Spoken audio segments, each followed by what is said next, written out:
So let's look at how we can design vectors based on bacteriophage lambda. This is a very interesting topic, especially for the people who are looking to get jobs in biotech industry, because it is a huge industry which make molecular tools. And as a biotechnologist, the job you have is to create new sort of vectors, new sort of gene tools, which are ultimately used by the research laboratories all around the globe. So how we can use bacteriophage lambda, the first thing we need to understand is how does its genome look like. So the lambda DNA molecule is 49 kilobase pairs in size. If you look at its genetic makeup, you see clustering of genes. Clustering of genes is profoundly important because it has a huge impact on controlling the gene expression of the whole genome, as it allows genes to be switched on and off as a group rather than individually, because they are so closely packed together. तो वो इकट्ठे on भी हो सकते हैं, इकट्ठे off भी हो सकते हैं. If you look at this particular picture, you can see that on the left hand side you have all the essential genes, capsid components and assembly. Then you have sort of vacant portion, and then you have the genes which are required for virulence, and they go for integration and excision, and there are some regulatory components and DNA synthesis, and then there is a separate group of genes which are involved in the late regulation and lysis of the host.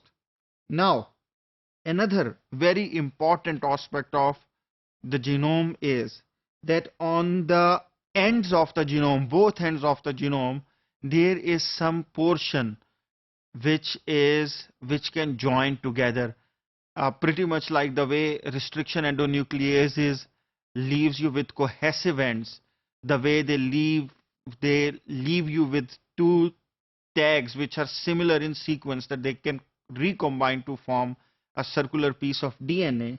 In the same way, आपके पास एक left cohesive and है और एक right cohesive and है जो आपस में मिलके एक कॉस साइट हम इसे कहते हैं, जो अल्टीमेटली एक circular form of lambda DNA भी बना सकता है.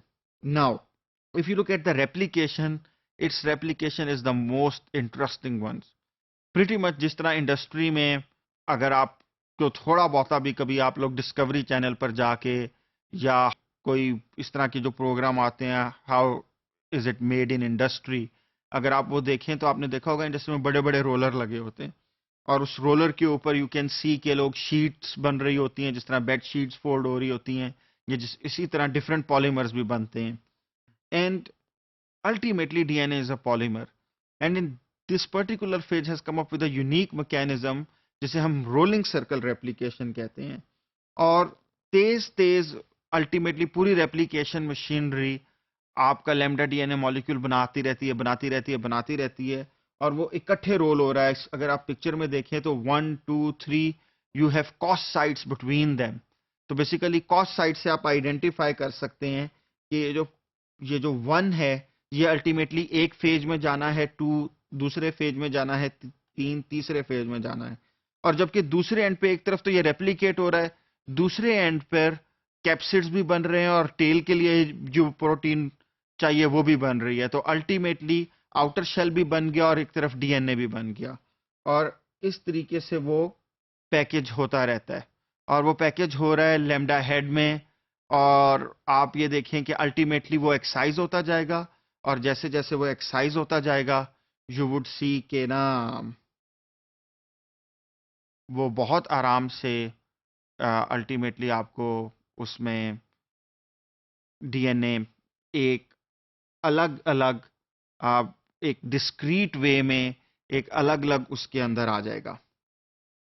Now to use this particular, अभी जो हमने जेनेटिक मेकअप डिस्कस किया है, इसके यूज करने में हमारे पास कुछ चैलेंज है.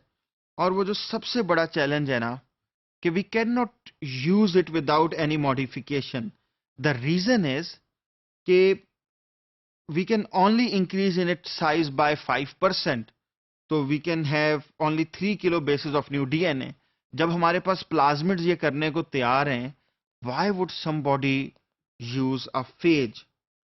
So basically 49 kilo base pairs I told you earlier is the size of a phage DNA. और ultimately ये कहाँ तक जा सकता है? उससे only 3 kilo bases up, तो सिर्फ 52 kilo bases तक हम जा सकते हैं. It cannot take more DNA unless and until we deal with it. And how we deal with it, we'll come to that in a few minutes. You can see here, this diagram tells you exactly that what's the problem. Normal genome is 49 kilo bases and possible recombinant is just around 52 kilo bases. हम इसे ज्यादा इसलिए नहीं डाल सकते कि अगर हम ज्यादा बड़ा इंसर्ट डाल देंगे तो क्या प्रॉब्लम आएगा? It won't be able to pack. जो इस पर्टिकुलर वायरस का हेड है वो इससे ज्यादा डीएनए ले ही नहीं सकता. It's capsid, it's a closed shell. अब जो दूसरा चैलेंज है वो बहुत बड़ा चैलेंज है. वो चैलेंज ये है कि there are a lot of restriction endonuclease site on the whole genome और बेसिकली उसको सारे ही काट रहे हैं. अब एक चीज है जिसको इतने ज्यादा रिस्ट्रिक्शन एंडोन्यूक्लियसेस काट रहे हो, how are we going to deal with this? So let's deal with challenge number 1 first. But before that have a look at this, that there is eco R1 और अराउंड 6 साइट्स मौजूद हैं eco R1 की. तो अगर eco R1 इसको 6 जगह से काट देगा, हम उसको रीलाइगेट कर भी लें, we'll have a complex mixture of molecules which would not be any use for us. Okay, now we can figure out by basically creating space for the challenge 1. So challenge 1 ये था कि basically how we can increase the size of the insert.